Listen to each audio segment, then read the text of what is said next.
Tidak hanya fokus pada penghancuran tempat perlindungan musuh, militer Rusia juga intens meluncurkan serangannya ke fasilitas-fasilitas lain yang digunakan Ukraina. Jembatan salah satunya. Jembatan besar di atas sungai Volchia ini diketahui menjadi salah satu akses angkatan bersenjata Ukraina beroperasi di medan perang.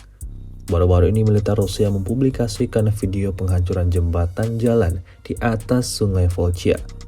Video tersebut diunggah di media sosial Telegram Kamis 16 Mei 2024. Disebutkan dalam narasi unggahan, ini adalah jembatan jalan terakhir yang menghubungkan kelompok angkatan bersenjata Ukraina yang berjuang untuk pusat kota dengan pasukan musuh lainnya.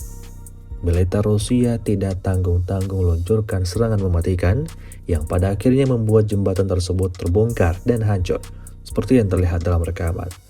Jembatan itu kini dalam kondisi tidak layak lagi untuk dilalui alat berat. Meski begitu, kemungkinan besar tank pickup Ukraina akan masih berusaha melewatinya.